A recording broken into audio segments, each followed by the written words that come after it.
સહન કરે તે શાંતિ પામે. પૂજ્ય બ્રહ્મ વિહારી સ્વામી. શ્રી સ્વામિનારાયણ ભગવાનની જય. અક્ષર પુરુષોત્તમ મહારાજની જય. ગુણાતીતાનંદ સ્વામી મહારાજની જય. ભગતજી મહારાજની જય. શાસ્ત્રીજી મહારાજની જય. યોગીજી મહારાજની જય. ગુરુહરિ પ્રમુખ સ્વામી મહારાજની જય.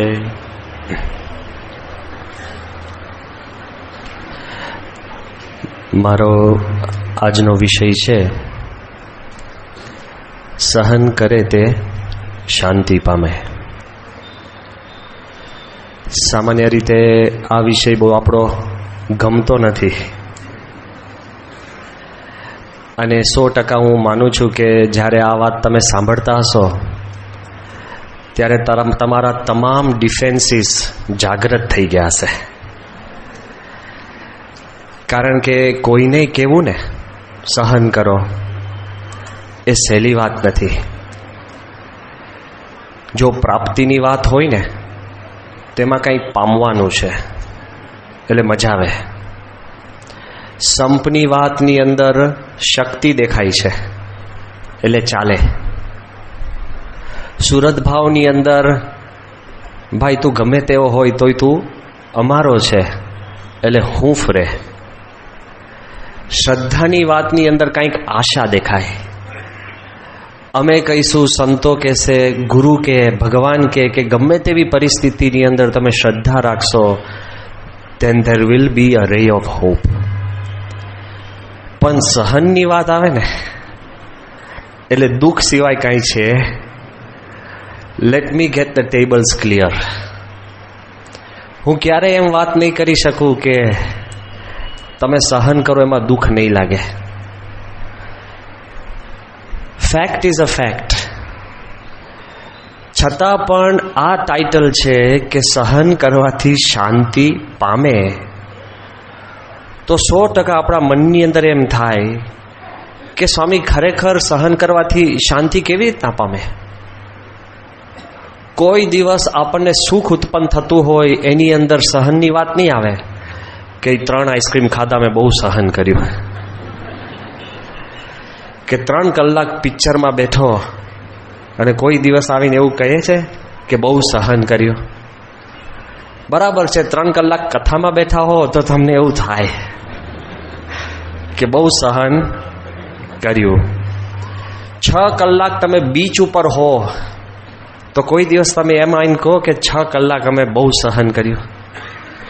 પણ 6 કલાકની શિબિર હોય તો તમને થાય કે બહુ ચાલ્યું. જો આ થાય છે એટલે હાસ્ય છે.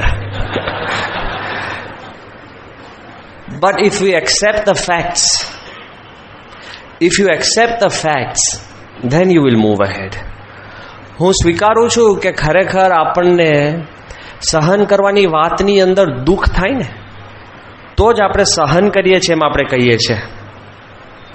કોઈ દિવસ તમે કોઈ લગ્નમાં ગયા હોય ને, કોઈના લગ્નમાં, બોલો, આપણા કોઈ જાણીતા વાત તો બરાબર, અહીંયા આગળ સ્ટ્રીટની અંદર કોઈ પણ લગ્ન ચાલતું હોય, આઈ હોપ કોઈ ઘરે નથી જતું, પેવાય ઘણા હોય કે લગ્નના સિઝનમાં કોઈ દિવસ ઘરે ભૂખ્યા ના જાય, કારણ કે ચેકિંગ તો બહુ કરે નહીં અને કોકના મિત્ર તરીકે ઘરે જવાય અને લગ્નમાં નામ તો લખેલા જ હોય કે કોનું લગ્ન છે, એટલે નોન આઈડેન્ટિફાઈડ પણ જઈ શકો. પણ તમે કોઈના લગ્નમાં તમે જાઓ ને કોઈ દિવસ તમને ભીડાની ચિંતા ના હોય. પણ સમયા ઉત્સવમાં જાઓ ત્યારે શું થાય? જો તરત બોલી ગયા, ક્યાં રહેશું, ક્યાં જમશું, ક્યાં શું કરશું. તો આપણા મનની અંદર એમ સતત ભય રહ્યા કરે છે કે જે વસ્તુ આપણને ગમતી નથી ને એ જ સહન કરવાનો વારો આવે છે. Anything that we love will become a hobby. ઘણા માણસો જંગલની અંદર જઈને ખાધા પીધા વગર ઝાડ ઉપર ચડીને પક્ષી જોવાનો એ લોકોને શોખ હોય છે. મળ્યા છે મને. અને મેં કીધું તમે કરો છો શું? એ કે અરે કે 3 દિવસ હું રખડ્યો અને એક પક્ષી મને જોવા મળ્યું, એ જિંદગીમાં મેં જોયું નહોતું. મેં કહું હવે? એ કે હવે નહીં જોવા મળે. 3 દિવસ ખાધા પીધા, પણ વાય જે વસ્તુ તમને ગમે છે ઇટ્સ અ હોબી, અને જે વસ્તુ તમને નથી ગમતી તો ઘર બેઠા પણ તમને આપે ને તો સહન કરવી પડે. હકીકત એવું છે. ભગવાન સ્વામિનારાયણના વખતની અંદર પર્વતભાઈને વિચાર આવ્યો કે આ બિચારા દાડિયા મજૂરો ભર બપોરની અંદર, ગરમીની અંદર, ઉનાળામાં આમ મહેનત કરે ને પરસેવે રેબઝેબ થઈ જાય, અને એ ખાલી 5 રૂપિયા કમાય, એના કરતાં હું 5 દિવસ રજા રાખું ને 5 દિવસ એને કહું 50 માળા ફેરવો. ગરમીમાં નહીં, શાંતિથી બેસવાનું, નીચે એકદમ ભગવાનનું સુખ આવે. એક જ દિવસમાં પેલા દાડિયા કે ભાઈ અમને ગરમીમાં જવા દો, આ માળા ફેરવવી વધારે સહન કરવું પડે છે. સમજાય છે? અલ્ટિમેટલી આ સહન કરવું ને એ વાત છે, જેવો તમારા મનનો કોન્સેપ્ટ બદલાશે ને તો automatically night becomes day and day becomes night. એ વાત આપણે સમજવાની વાત છે કે તમને ગમે તેટલા દ્રષ્ટાંત આપું ને, પણ મનની અંદર આ જે ટાઇટલ છે ને, સહન કરે તે શાંતિ પામે, એ આપણને બેસતું નથી ભેજામાં. સહન કરેલે અશાંતિ છે, સહન કરેલે દુઃખ છે, સહન કરેલે સુખ મળે, એ ખબર જ નથી પડતી. પણ સત્સંગનું ગણિત જરા જુદું છે. હું તમને કહું કે ભૂખ્યા રહેવાથી તંદુરસ્ત થવાય? કેમ તરત ડચ કર્યું? ભૂખ્યા રહેવાથી તંદુરસ્ત થવાય. તમે અન્ન જમો ને તો પુષ્ટ થાવ, પણ જાડો માણસ હોય એ ભૂખ્યો રહે ને તો તંદુરસ્ત. સમજી ગયા? શાંતિથી ઘરે જઈને વિચારજો. અત્યારે નહીં ખબર પડે, અમુક વસ્તુ છે ને કલાક પછી ખબર પડશે. સમટાઈમ્સ ભૂખ્યા રહેવાથી માણસ તંદુરસ્ત થાય છે. હું તમને કહું કે તમારે ઉપર ચઢવું હોય તો તમારે ચઢાણ કરવું પડે ને. ઊભા રહેવાથી ઉપર ચડાય? પણ લિફ્ટમાં હો ને તો ચડાય, એમાં ઊભું જ રહેવું પડે, એમાં પછી ચઢો તો લિફ્ટ હેઠું આવે. પણ જો ધ મોમેન્ટ પરિસ્થિતિ બદલાય છે ને, એમ સંજોગો બદલાઈ જાય છે. ભૂખ્યા રહેવાથી પણ તંદુરસ્ત થવાય છે, ઊભા રહેવાથી પણ ઉપર. હવે તમારી બુદ્ધિ તો લડાઈ જ શકશો, બેસી રહેવાથી અંતર કપાય?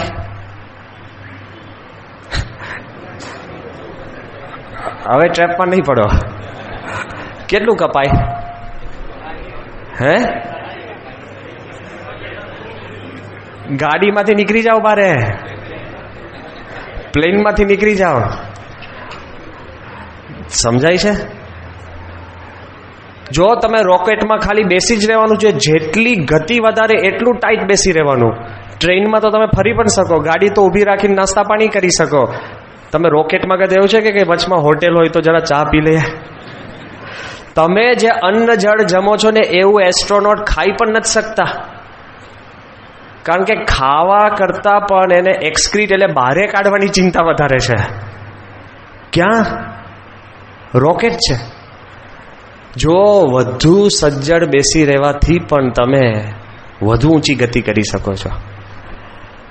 એ જો આપણા મનની અંદર ક્લિયર થાય ને તો કોઈ દિવસ આપણા મનની અંદર શંકા ના થાય કે આ મોટા પુરુષોના શબ્દ છે કે સહન કરવાથી પણ શાંતિ પમાય, સહન કરવાથી પણ દુઃખ ટળે અને સુખ થાય.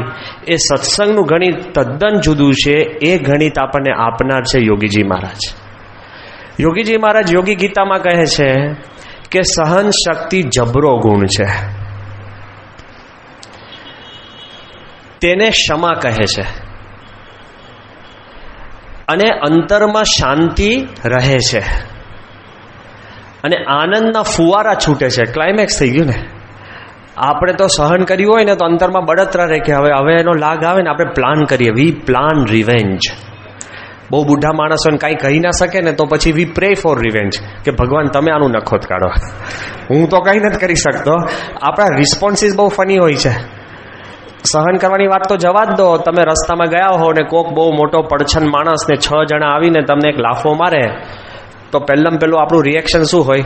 હાથ તો આમ થઈ જાય, પછી ખબર પડે ઓહો આ તો મોટો છે, એટલે મુઠ્ઠી છૂટી જાય. ભગવાને બુદ્ધિ આપી છે ને, કારણ કે એક ખાવામાં વધારે ફાયદો છે, બરાબર ને? જો સંજોગો અવસાદ આપણે છે ને સહન કરીએ જ છે, પણ કદાચ આપણે ન મારી શકીએ ને તો આપણે શું કરીએ કે હવે મિત્રોને લઈને છે ને વી વિલ પ્લાન રિવેન્જ. પછી ખબર પડે આપણો મિત્ર કોઈ તૈયાર નથી થતું, તો શું કરીએ? વી પ્રે ફોર રિવેન્જ, કે ભગવાન તમે આને કંઈક નખોદ કાઢો. અને ભગવાન તો બિચારા બોલતા નથી. એટલે જો ભગવાન આપણો સંકલ્પ પૂરો ન કરીએ તો આપણે કોની જોડે પછી રીસ ચડાવીએ? ભગવાન સાથે. પેલા જોડે તો કંઈ થઈ નથી શકતું કે ભગવાન તમે આવો મને બોસ આપ્યો, બોસ જોડે તો કંઈ થાય નહીં. ભગવાન આ ગવર્મેન્ટના નવા નિયમો આવ્યા, ખરા તમે છો ભાઈ, બધું જ ભગવાન પાસે. પણ ભગવાન કેમ ભગવાન છે ખબર છે? આઈ પર્સનલી બિલીવ, આ મેં કંઈ વાંચ્યું નથી, I believe God is God because he doesn't talk back. ભગવાન એ ભગવાન છે કારણ કે એ ક્યારેય છે ને સામે બોલતા નથી. એકવાર ભગવાન આપણને આકાશવાણી કે બેસ બેસ, તો આપણે શું કે હા તમે તો અમારા જેવા જ થયા. આટલા વર્ષોથી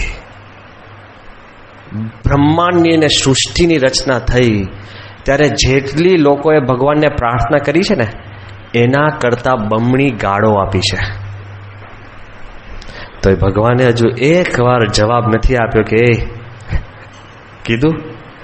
તો આપણે જો ભગવાનના ભક્ત હોઈએ તો સહન કરવું એ ઇઝ અ નેચરલ ગુણ બાય ડિફોલ્ટ. તમે સહન કરી શકતા હશો તો જ તમે ભગવાનના કહેવાઓ, કારણ કે તો જ એ ભગવાનનો ગુણ થયો. તો યોગીજી મહારાજે આપણને આ કીધું કે સહન કરે તો અંતરમાં આનંદના ફુવારા છૂટે. પછી એક કલમ મૂકી કે એનાથી મોટા પુરુષ રાજી થાય છે. જો સહન કરો તો ભગવાન અને સંત આપણા ઉપર રાજી થાય છે. પણ પ્રશ્ન ક્યાં છે? યોગીજી મહારાજની દ્રષ્ટિ એક બાબત છે અને આપણો અનુભવ એક બીજી બાબત છે. બધા જ કહેશે કે આપણે સારું કરવું, સહન કરવું, આ કરવું, તે કરવું, પણ જે આપણે લાઈફમાં જીવીએ છીએ ને એની અંદર એટલા બધા દ્રષ્ટાંતો હું તમને આપું ને દુનિયાભરના, કે ધર્મ માત્રના હું શબ્દ આપું ને તોય તમારા મનની અંદર 3-4 પ્રશ્ન જે છે ને ક્યારેય ભૂસાતા નથી. તમારા નહીં, આ મારા મનના પ્રશ્ન છે. હું કહું છું, પહેલો પ્રશ્ન શું થાય કે શા માટે સહન કરવું? ભલે મેં કહ્યું કે ભાઈ સહન કરે શાંતિ પામે, એક એવી શાંતિ જોઈતી નથી. શા માટે આપણે સહન કરવું? That is our first question. બીજો પ્રશ્ન જે પ્રેક્ટિકલ પ્રશ્ન છે કે સ્વામી આટલું બધું સહન કરવું? એકાદ વાર બરાબર છે. એક બાઈ એના પતિ જોડે રોજ ઝઘડા, પતિ ઉપડી ગયો ને તો એના ફોટા જોઈને ગાળો દે. એવું આપણે ન થાય. ઉપડી ગયો તોય ગાળો દે. એ ગાળો દેવાથી એ બાઈને એટલું બધું એના હૃદયની અંદર પતિ માટે ખાર આતે એને હૃદયનું કેન્સર થયું. પૂછી જોજો ડોક્ટરને, હૃદય ઉપર લીઝન તો કોટી કલ્પે થાય નહીં.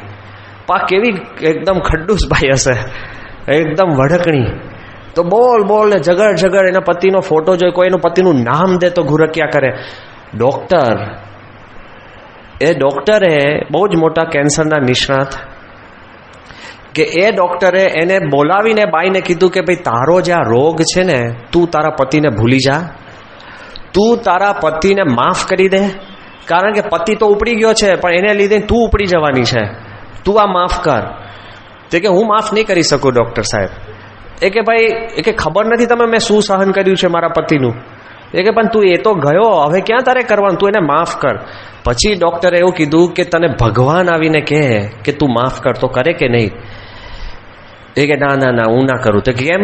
તે હું ભગવાનને કહું કે you are not married to my husband, કે તમે મારા પતિ જોડે લગ્ન નતા કર્યા એટલે તમને ખબર નહીં પડે કે મારે શું સહન કરવાનું છે. પહેલો પ્રશ્ન કે મારે સહન કેમ કરવું? બીજો પ્રશ્ન, આટલું બધું સહન કરવું? તમે મને કહી શકો કે સ્વામી મારે આર્થિક જે પ્રશ્ન છે ને તમને શું ખબર પડે? અમારા ઘરના જે સ્વભાવો છે તમને શું ખબર પડે? કેટલાય બધા આપણા મનની અંદર પ્રેક્ટિકલ પ્રશ્ન થતા હોય. આ બીજો પ્રશ્ન છે. ત્રીજો પ્રશ્ન કોઈક પૂછશે કે સ્વામી ક્યાં સુધી સહન કરવું? સમજી ગયા? બરાબર છે. 1 વાર, 2 વાર, 5 વાર, 15 વાર, 50 વાર, પણ લિમિટ છે કે નહીં? જો બુદ્ધિશાળી માણસના મનમાં પ્રશ્ન થાય કે ભગવાન સ્વામિનારાયણે પણ એવું કહ્યું છે શિક્ષાપત્રીમાં, આ તો હું અર્થઘટન કરું છું, આ માની નહીં લેતા, પણ કહ્યું છે ખરું કે તમારું વતનનું ગામ હોય અને એમાં દેશકાળ નબળા થાય અને તમારી જાન જોખમમાં હોય તો તમારે વતનનું ગામ પણ તમારે ત્યાગ, એટલે લિમિટ આવી કે નહીં? સમજી ગયા? સહન કરવાની લિમિટ આવી કે નહીં એની અંદર? અરે શ્રીજી મહારાજે પોતે સેવકરામની કેટલી સેવા કરી, બધું જ મૂકીને સેવા કરી છે, પણ એક સમય એવો આવ્યો કે મહારાજને થયું કે આ કૃતજ્ઞ છે, તો કૃતજ્ઞ સમજીને ત્યાગ કરવો કે નહીં? એટલે તમે મને કહેશો કે સ્વામી હું એ લેવલ પર આવી ગયો છું કે અમારા કુટુંબીઓ કૃતજ્ઞ છે, એટલે હું ત્યાગના લેવલ પર આવી ગયો છું. જેમ તમે ત્યાગ કર્યો છે, અમે પણ ત્યાગના લેવલ પર આવી ગયા છે. હું એ લેવલ પર આવી ગયો છું કે હવે મને જાજુ સહન થઈ જ નહીં શકે, એવા લેવલ આવે કે નહીં? તો એ આપણો ત્રીજો પ્રશ્ન છે કે ક્યાં સુધી સહન કરવું. આ બધાના હું જવાબ આપીશ, એટલે કહું છું કે એમને મારે તમને જવાબ કેવું નથી કે ભાઈ સહન કરો સહન કરો. I must attend. તમે કોઈ ડૉક્ટર પાસે જાઓ અને ડૉક્ટર કે બહુ તમે સારા છો અને સારા દેખાવ છો અને સારા કપડાં પહેર્યા છો, પણ કે ડૉક્ટર ભાઈ એ બધી વાત રહેવા દે, મને રોગ થયો છે એના એટેન્ડ કર. હું અહીંયા બેઠો બેઠો તમને કહી શકું બહુ જ સારા હરિભક્તો છો, નિષ્ઠાવાળા છો, આવી ગયા તે, વોટ આર યોર પ્રોબ્લેમ્સ? અને ચોથો પ્રશ્ન છે જે આપણા મનમાં થતો જ હોય છે, શું? કે મારે એકલાએ જ સહન કરવાનું? સમજી ગયા? આ પ્રશ્ન છે. કેમ માણસ સહન નથી કરતો? જેવા બે ઝઘડા થાય ને એટલે તમે અમને આઈને કહો જ, જેવો બાઈઓને પ્રશ્ન છે શું કે અમારા પ્રશ્ન અમે સંતો સુધી કહી જ નથી શકતા, કારણ કે જે કાંઈ રજૂઆત શું થાય, એક તરફી રજૂઆત થાય ને, બધા જ કે સ્વામી અમારે ઘરે છે, અમારો પાત્ર છે ને એકદમ ડિફિકલ્ટ છે, એટલે બહેનોને શું થાય કે એક તરફેની સંતો પાસે રજૂઆત થઈ. એમ હરિભક્તોનો પ્રશ્ન શું છે ખબર છે? કે એક તરફે ટોકણી. કોઈ પણ ઘરમાં પ્રશ્ન થાય તો સંતો વઢે કોને? એમ બાયો ભાગ્યશાળી કહેવાય ને.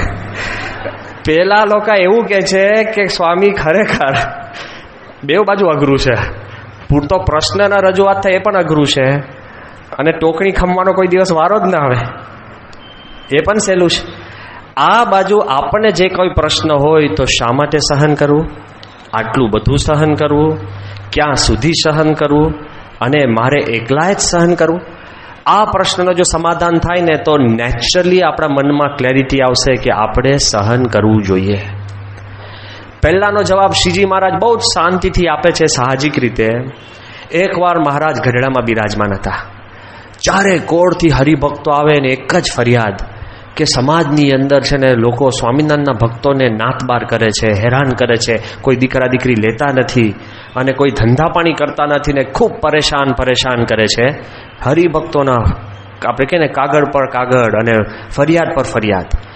બીજી બાજુ સંતો વિચરણ કરવા ગયા હોય તો લોલંગર બાવા જેવા કેટલાય વિચિત્ર બાવાઓ સંતોને મારે, હેરાન કરે, દુઃખી કરે, મહારાજની મૂર્તિઓ તોડી નાખે અને અપમાન જ. અને જ્યારે આની હદ વટાવી દીધી ત્યારે શ્રીજી મહારાજ કહે છે કે મને એક કાગળ આપો ને અમારે એક પત્ર લખવો છે. અને આપણને શું લાગે, મહારાજ એવો પત્ર લખે કે સામેવાળાનું નખો જ જાય. એ જ થાય ને, આપણે પત્ર છે ને આપણે ડ્રાફ્ટ કરીને આપી દે કે હવે સહી કરી દો મહારાજ, આમાં પતી ગયું. આપણે જ્યારે ભગવાન અને સંત પાસે જઈએ છીએ ને ત્યારે આપણે છે ને સોલ્યુશન લઈને જતા હોય છે. એટલે પ્રશ્ન થાય કે સ્વામી અમે બે આ ઝઘડીએ છીએ તો બાપા એવા આશીર્વાદ આપો કે પેલો ભરાઈ જાય અને હું બચી જાઉં, એવું મનમાં આપણે આશીર્વાદ હોય. અને સત્પુરુષ જ્યારે જુદા આશીર્વાદ આપે ને ત્યારે આપણને તકલીફ થાય છે. We go with a question and a proposed answer. સમજી ગયા કે બાપા અમારે ધંધા પાણી કરીએ છીએ ને, ખાસ બાપા આશીર્વાદ આપો કે કરોડો રૂપિયા કમાય. શું થયું? કોઈ પણ આવી પરીક્ષા હોય કે તમે પ્રશ્ન પણ લઈને જાઓ અને જવાબ પણ તમે લઈને જાઓ. આ તો સત્પુરુષ દયાળુ છે, આપણા પ્રશ્ન પણ સમજે, અને આપણને અનુકૂળ એ પ્રમાણે સંજોગો બદલે ને આપણા સંકલ્પ પૂરા કરે છે. કેટલું અઘરું કહેવાય. એટલે આ બાજુ બધા સંતો હરિભક્તો મહારાજ પાસે બેઠા અને મહારાજને કહેતા હતા સતત, શ્રીજી મહારાજ કે લાવો અમે તમારો ઈલાજ લાવીએ. અને મહારાજે જે પત્ર લખ્યો ને સાંભળજો. મહારાજ લખે છે કે સત્સંગ, ભગવાન અને મોક્ષનો જેટલો ખપ હોય ને તેટલું સહન કરી શકાય છે. સમજી ગયા? સત્સંગ, ભગવાન અને મોક્ષનો જેટલો ખપ હોય તેટલું તમે સહન કરી શકો છો.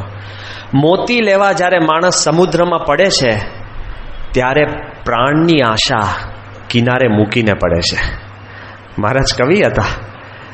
પ્રાણની આશા કિનારે પડીને પડે છે, મૂકીને. મહારાજ કહે છે કે તે વખતે જે માણસ દોરી ઉપર જ્યારે નટ ચડે છે, કે ચોર ચોરી કરવા જાય છે, અને મુસાફર જ્યારે નાવમાં બેસે છે ત્યારે મરણનો ડર એ છોડીને જાય છે. શ્રીજી મહારાજ કહે છે કે મિથ્યા સુખને માટે લોકો અગણિત દુઃખો સહન કરે છે, તો ભગવાન અને સંતને માટે તમે થોડું સહન કરશો તો કલ્યાણ થશે, એવો પત્ર શ્રીજી મહારાજ લખે છે. ખ્યાલ આવ્યો? જે કાંઈ તમને દુઃખ આવે છે ને એ નજીકના દુઃખ છે. બહારનો કોઈ ચાઇનાથી આવીને કંઈ દુઃખ નથી આપી જતો. દેશને દુઃખ આવે છે, ભલે અક્રોસ ધ બોર્ડર અફઘાનિસ્તાનથી આવતો હોય, પણ આપણને જે રોજના દુઃખ કોના હોય? ભાઈઓના, બહેનના, માતાના, પિતાના, કે કોઈક તમારો મિત્ર હોય તમારથી આગળ વધી ગયો અને વધુ પડતા તો સ્વભાવના. કેવા નાના દુઃખ. પેલો છોકરો એના બાપ જોડે અખંડ ઝઘડે. કેમ? એ કે જ્યારે જમવા બેસે ને ત્યારે દાળનો સબડકો મારે છે ને એનાથી મને એલર્જી થાય. એટલે કરો ને તમે. પેલો સબડકો મારે એમાં પેલાને ભૂકા નીકળી જાય. આ નાના નાના વાત છે. ઘરમાં ગાડી આવી હોય અને પેલો કે મને જે ગમતી હતી ને એ રંગની ગાડી નથી આવી. દુઃખ, નાના દુઃખો છે. એક યુવક અક્ષરપીઠમાં કામ કરતો હતો અને જ્ઞાનયજ્ઞ સ્વામીનો અખંડ સમાગમ કરતો હતો. એટલે સારો છોકરો. એક વખત એના માતુશ્રીએ દિવાળી વખતે એને શર્ટ આપ્યું અને એ શર્ટ એ છોકરાને નહોતું ગમતું, કારણ કે એના મનપસંદ રંગનું નહોતું. તો દિવાળીના દિવસે એ શર્ટ પહેરીને એને આગ ચાંપી. આખી ચામડી એની બળી ગઈ. માંડ માંડ બચ્યો. હવે મારે તમને કેવું છે કે શર્ટનો રંગ તો એક દિવસમાં બદલાત. હવે જેની તમે ચામડી જુઓ ને એ પરમેનન્ટ થઈ ગયું કે નહીં? ખાલી રંગ સહન કર્યો હોત ને તો ચામડી ઠીક રહેત. કેટલી નાની વાત છે. ક્યાંથી ક્યાં પહોંચી જાય છે. તો મહારાજ વારંવાર વાત કરતા કે આપણે આ દુનિયાના નાનામાં નાની પોતાની ઈચ્છા પૂરી કરવા માટે માણસ કેટલું સહન કરતો હોય છે, કેટલું બધું. શ્રીજી મહારાજ કહે છે કે આ દુનિયાના મિથ્યા સુખ માટે, મિથ્યા આસક્તિ માટે માણસ સહન કરે જ છે. તમે, હું, આપણે બધા જ પોતાનું મન ધર્યું કરવા માટે કેટલું સહન કરીએ છીએ. કોઈની જોડે ઝઘડી લઈએ, સુખ દુઃખ ભોગવે, બધું જ થઈ શકતું હોય છે. એટલે કોઈ અમને એમ કે અમે સહન કરી શકીએ એમ છે નહીં, તો એ વાત ભગવાન માનવા તૈયાર નથી. જો પોતાને જેમાં આસક્તિ હોય ને કેટલું સહન કરે. તુલસીદાસનું દ્રષ્ટાંત આપે છે પોતાની પત્નીમાં આસક્તિ. અત્યારે અમે તમને કહીએ કે તમારે ભરપૂરની અંદર નદીમાં ફેંકવામાં આવશે, કે મારે શું વાંક? એ સહન ના થાય. ભર વરસાદમાં તમારે સાપ ઉપર લટકવાનું છે, તો કે સાપ શેના પર લટકશે પાછો? એ વિચારીએ ને આપણે. હું સાપ ઉપર લટકું તો સાપ શેના પર લટકે? આપણને લાગે સ્વામી મારે આવા દુઃખ.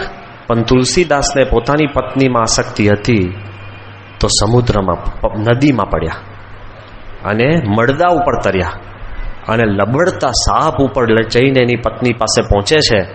જો આસક્તિ હોય ને તો સહન થાય જ છે. There is no question about it. ક્યાં સુધી લોકો તૈયાર હોય છે? અલ્હાબાદમાં બાપા બેઠા હતા અને તે વખતે 1987 સાલનો આ પ્રસંગ છે. અને સ્વામીશ્રી ત્યાં બેઠા હતા અને ત્યારે સ્વામીશ્રી ઉપર એક પરદેશના યુવાનનો પત્ર આવ્યો. અંગ્રેજીમાં લખ્યો તો એનો તો ભાષાંતર કરતો હતો. અને તે વખત તમે સાંભળો એના મનની અંદર એ છોકરો બાપાને પત્ર લખે છે. હું ભાવાર્થ જ કહું છું, ખાલી ટૂંકો. એ કે સ્વામી, કે મને ખબર છે તમે તમામ પ્રશ્નનો જવાબ આપો છો, એટલે આ હદ વટાવી ગઈ છે ને, એટલે હું તમને પત્ર લખું છું. કેમ કે મારા સ્કૂલમાં, કોલેજમાં મને એક છોકરી ગમે છે. હવે કેવા પ્રશ્નો બાપાને આવે છે, અને કે છે કે પ્રશ્ન ક્યાં છે કે એને હું જરાય ગમતો નથી. હવે આ તો ભયંકર પ્રશ્ન થઈ ગયો. આમાં ક્યાં કે પ્રશ્ન ક્યાં છે કે એને હું જરાય ગમતો નથી, પણ મને બહુ ગમે છે, તેથી હું સ્કૂલમાં બુકની બદલે કેમેરો લઈને જાઉં છું કોલેજમાં. જેટલી વાર દેખાય એટલે મારે, હું ભૂલી ના જાઉં એટલે એના ફોટા પાડું છું. ઘરે મેં આલ્બમો ભર્યા છે. એ મારું એટલું અપમાન કરે છે કે જાહેરમાં મશ્કરી કરે, ઉડાડે, 10 જણની વચમાં મારી નિંદા કરે, અને એકદમ ભયંકરમાં ભયંકર પત્રો મને લખે છે, અને મને બહુ જ ધમકીઓ આપે છે. તો પણ મને એ ગમે છે. પણ હવે મને વિચાર આવે છે કે તમે મને કહો કે આ હું કરું કે નહીં, કે હજુ એકવાર એ મારી સામે જોતા નથી, તો એકવાર હું રસ્તો ક્રોસ કરતો હોઉં ત્યારે જાણી જોઈને કોઈ ગાડી સાથે અથડાવો, તો તે વખતે પણ હું મળતો હોઉં ત્યારે એ મારું મોઢું જોવા આવે, એવું હું કરું કે નહીં. લે, ચક્રમ કહેવાય ને, હાઈટ ઓફ લુનસી. સ્વામી બિચારા મૂંઝાઈ ગયા, સત્પુરુષ પણ મૂંઝાઈ જાય એવા પ્રશ્નો આવતા હોય છે. આટલા બધા પગલા, એમાં બાપાને કાંઈ પૂછતો નથી, પણ આવું વિચિત્ર પગલા માટે પૂછે જ પાછો. આપણું એવું હોય છે, બધું કર્યું ત્યારે પૂછીએ નહીં, અને છેલ્લે પૂછાય કે બાપા હવે તમે કહો એમ કરું. લે, લોન લીધી હોય, બીજાને ત્યાં માથે દીધી હોય ને, ત્યાં કીધું હોય ને, આટલા બધા શેરમાં નાખ્યા હોય ને, આટલી ધમાલ કરી હોય ને, કેટલાય અંદર ઝઘડા કરી નાખ્યા, પછી બાપાને કે હવે બાપા તમે કહો એમ કરું. એટલે 50 પેટા પ્રશ્નમાં કીધું નહીં, પૂછ્યું નહીં, અને જ્યારે એકદમ ક્લાઇમેક્સ આવે ત્યારે પૂછો છો. પણ આ બાજુ કહેવાનો ભાવાર્થ શું છે? જે તમને ગમે છે ને એની માટે હદ બાર તમે સહન કરવા તૈયાર થાવ છો. ક્લેરિટી છે? બધાના મનમાં આ વાત ચાલે છે. એકવાર અમે ત્યાં દિલ્હી અક્ષરધામમાં હતા, બન્યું એ પહેલાંની વાત છે, નાનું મંદિર આપણું. ત્યાં એક છોકરો બપોરે 2:30 વાગે પ્રદક્ષિણા કરવાની શરૂઆત કરીને આમ રમ રમ રમ રમ, એટલે હું કરતો હતો પ્રદક્ષિણા. મને કે સ્વામી એક બાજુમાં જાઓ, મારે પૂરું કરવાનું છે. મેં કહ્યું તારે પૂરું તો કરવાનું જ છે, પણ તારે પૂરું શું કરવાનું છે? એ કે સ્વામી મારે 1 કલાક જ છે, 2 કલાકમાં એરપોર્ટ જવાનું છે, એટલે હું મારી પૂરતી પ્રદક્ષિણા માની છે કરી લઉં, અક્ષરદેવીની થઈ નથી શકે એટલે અહીંયા કરી લઉં. મેં કહ્યું છે શું આ વાયા તારે? એ કે સ્વામી આજે છે ને હું અમેરિકા જવા રવાના થઉં છું. મેં કહ્યું કોંગ્રેચ્યુલેશન. એ કે કોંગ્રેચ્યુલેશન છે ના? એ કે પ્રાર્થના કરો સ્વામી કે હું પાર પડી જાઉં, પહોંચી જાઉં. મેં કહ્યું કેમ? એ કે હું તો કંઈ વ્યવસ્થિત નથી જતો, ઇલીગલી જાઉં છું. મેં કીધું ઇલીગલી જાય છે પણ તો પ્રદક્ષિણા શેની છે? ઇલીગલી જવા માટેની પ્રદક્ષિણા હતી. સમજો આજુ હું તમને શું કહું, સહન તો ભગવાન કરે છે, આપણે તો કરતા જ નથી. એ કે એની માટે આ પ્રદક્ષિણા ચાલે છે. મેં કહું પ્રદક્ષિણા તું કરે છે પણ કઈ? એ કે જઈશ, પછી ત્યાંથી વેનેઝુએલા જઈશું, વેનેઝુએલાથી ક્યુબાથી અમને એક નાના પેલા બોટમાં બેસાડશે, અને બોટની અંદર રાતના જઈશું, અને જો કદાચ પેલા સૈનિકોને બધા આવે અને બંદૂકની ગોળીઓ ફોડે. મેં કહું બંદૂકની ગોળીઓ? મેં કહું પણ બંદૂકની ગોળી? એ કે ના ના સ્વામી તો અમે દરિયામાં પડી જઈશું, ને તરતાય શીખી ગયો છું.